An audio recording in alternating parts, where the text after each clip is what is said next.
contexto histórico para entender. João é o último apóstolo de Jesus vivo.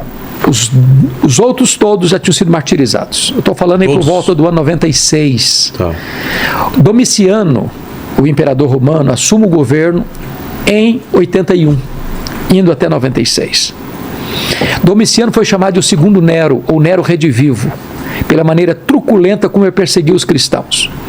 Então, se você pega os imperadores, Júlio César, César Augusto, Tibério César, Calígula, Cláudio, Nero, Tito Flávio, Vespasiano, Domiciano, concluindo com Galba no final do primeiro século, nós estamos falando da maioria desses homens que não eram flor que se cheira. Tá.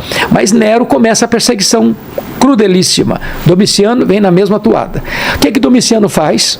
Ele pega João, que era pastor em Éfeso, deporta João para essa ilha vulcânica, para essa colônia penal, chamada de Ilha de Patmos, uma ilha do mar Egeu.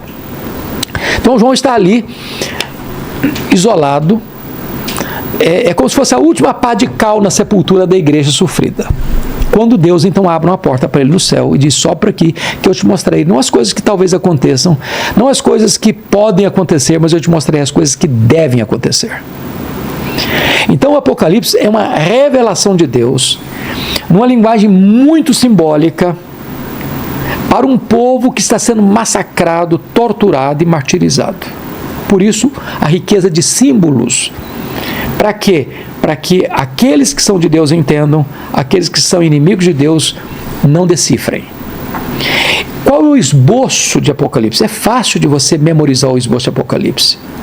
Então você está dividindo esse livro, e quem fez isso melhor para mim foi o William Hendrickson, no que se chama de 7 sessões paralelas e progressivas.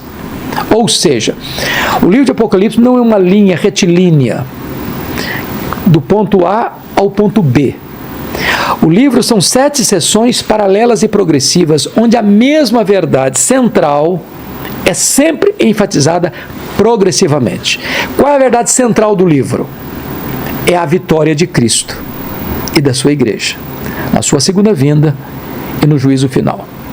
Então, primeira sessão, os 7 candeeiros, as 7 igrejas, capítulos 1 a 3. Segunda sessão, capítulos 4 a 7, os 7 selos. Os 7 selos são a perseguição do mundo à igreja. Terceira sessão, capítulos 8 a 11, as 7 trombetas. O que são as 7 trombetas? O juízo parcial de Deus ao mundo que persegue a igreja. Por que parcial? Porque você vai ver que as trombetas são tocadas e atinge-se o quê? A terra, os mares, os rios, os homens. E sempre um terço. Por que um terço? Porque o juízo vem misturado com a misericórdia. Cada trombeta de Deus é Deus dizendo: olha, se prepara, se arrependa, tem chance ainda. Depois você tem nos capítulos 12 a 14 o levantamento do quarteto do mal. Capítulo 12, o dragão. Capítulo 13, o anticristo, que é a besta que surge do mar.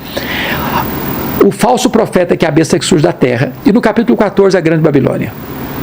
Quinta sessão, capítulos 15 e 16, que é as 7 taças da ira de Deus. Agora o juízo é pleno, completo. Chegou a cena do juízo final, não tem mais chance. Depois a sexta sessão, capítulos 17, 18 e 19, é a queda do quarteto do mal em ordem inversa. Capítulo 17 e 18, a queda da grande Babilônia. Capítulo 19, a queda do falso profeta e do anticristo.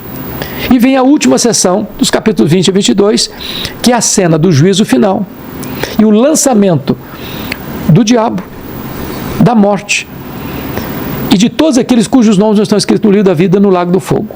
Novos céus e nova terra, e então se estabelece a eternidade de gozo para aqueles que são salvos, de condenação eterna para aqueles que rejeitaram a graça de Deus. Então o livro pode ser resumido nessas 7 sessões paralelas e progressivas. Tá. São 7 selos. 7 selos. Cada selo que abre é um problema que vai surgindo, né? Ele deixa isso claro aqui no capítulo de número 6, né? Quando vai... eu estou em Apocalipse, né? Eu estava em Coríntios, desculpa. Vamos para lá. Então, o que vai mencionar? Se você perceber. Então, o primeiro selo é o cavalo branco, né? Cavaleiro em cima de um cavalo branco, né? E isso, aliás, dá pano para manga para interpretar, porque alguns acham que o cavalo branco é o anticristo Cristo, e outros que é o anticristo. Cristo ou anticristo? Eu creio firmemente que é Cristo. Ah, é? Por que razão? Volta a dizer a linguagem simbólica de Apocalipse. A cor branca nunca é usada para o diabo, nem para o anticristo. Se você perceber, foi lhe dado uma coroa e ele saiu vencendo e para vencer. O anticristo vai ser derrotado. Cristo é o único que saiu para vencer, vencendo e para vencer. Então, Cristo é aquele que dá abertura aos 7 selos. Quando vem o terceiro selo, o segundo selo é o cavalo vermelho. Ele está falando das guerras. Depois vem o terceiro selo, que é o cavalo preto. O que ele está falando? Ele está falando da fome. Escassez. Da escassez. Depois vem o quarto selo, que é o cavalo amarelo. É o pálido. Que é o pálido, que trata da morte e do inferno. Depois ele está tratando do quinto selo, que são as almas que estão lá no céu, reivindicando justiça. Né? E vem o sexto selo, que é exatamente a figura do que é a segunda vinda de Cristo. Porque veja você, no versículo 13, as estrelas do céu caíram pela terra, como figueira, quando abalada por vento forte, deixa cair os seus figos. O céu recolheu-se como um pergaminho. E a pergunta é, quando vai se dar isso? Na segunda vinda de Cristo. Então, cada sessão vem trazendo a segunda vinda de Cristo. Mas isso não inviabiliza o primeiro cavalo ser montado por Cristo, sendo que ele vem nesse... Não, sabe por que não? Por quê? Por uma razão muito simples. Quem está no controle da história não é o diabo, é Jesus. Então, mas ele vem logo no começo? Ele vem. A vinda dele é no começo? Quem desata o selo é ele. Ah, tá.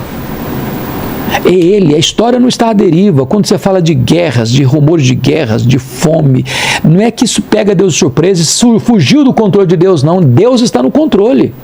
A história tem as rédeas nas mãos dele. É ele quem dá a abertura dos acontecimentos. A soberania é plena dele. Aliás, uma coisa bonita, curiosidade para você. O livro de Apocalipse é o livro do trono, da soberania de Deus. A palavra trono aparece 67 vezes no Novo Testamento. 47 vezes só em Apocalipse. 12 vezes só no capítulo 4. Ou seja, antes da história entrar por essa luta imensa da perseguição, você vê Deus no trono e o Cordeiro com o livro da história em suas mãos.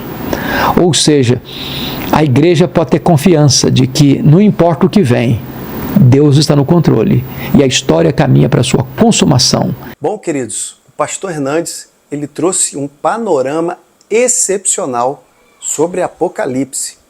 E mais do que isso, ele vem trazendo aqui uma síntese sobre as 7 trombetas e os 7 selos do Apocalipse.